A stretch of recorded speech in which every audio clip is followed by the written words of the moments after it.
కాంగ్రెస్ ప్రభుత్వానికి కూల్చివేతల మీద ఉన్న శ్రద్ధ నిర్మాణాలపై లేదన్నారు బీఆర్ఎస్ నేతలు. హెచ్సీయూ భూములపై రాష్ట్ర ప్రభుత్వం రూల్స్ ఉల్లంఘించిందన్నారు.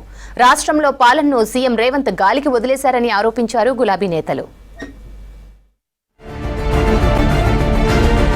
ఎస్ఆర్డీపీ పథకం ద్వారా హైదరాబాద్ లో చేపట్టిన పనులు 16 నెలల కాంగ్రెస్ పాలనలో నత్తనడకన సాగుతున్నాయన్నారు బీఆర్ఎస్ వర్కింగ్ ప్రెసిడెంట్ కేటీఆర్. బీఆర్ఎస్ ప్రభుత్వంలో పూర్తయిన వాటికి సున్నాలేసి రిబ్బన్ కటింగ్ చేశారని ఎక్స్ వేదికగా విమర్శించారు. నిర్మాణంలో ఉన్న వాటి పురోగతిని సమీక్షించకుండా గాలికి వదిలేశారన్నారు. హైడ్రా, మూసీ సుందరీకరణ పేరుతో పేదల ఇండ్ల కూల్చివేతల మీదున్న శ్రద్ధ నిర్మాణాల మీద లేదన్నారు.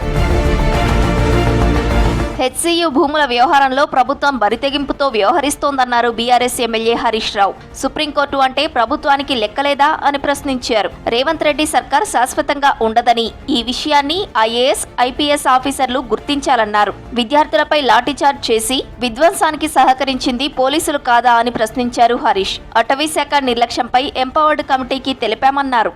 పోలీస్ డిపార్ట్మెంట్ కూడా కళ్ళు మూసుకొని అలా ప్రొటెక్షన్ ఇచ్చి విద్యార్థుల మీద లాఠీ చార్జ్ చేసి దగ్గరుండి ఈ జీవ విధ్వంసంలో భాగస్వామ్యమైంది పోలీస్ డిపార్ట్మెంట్. ఈ రోజు కూడా 2 విద్యార్థులు జైల్లోనే ఉన్నారు. 6 కేసులు ఇలా పిల్లల మీద పెడితే ఇవాళ కూడా పిల్లలు జైల్లోనే ఉన్నారు. దేశం కోసం, ప్రకృతి కోసం, అడవుల కోసం, చెట్ల కోసం, పర్యావరణం కోసం, ప్రజల కోసం ఆ పిల్లలు పోరాడిండ్రు. ప్రభుత్వం చేయాల్సిన పనిని పిల్లలు చేశారు.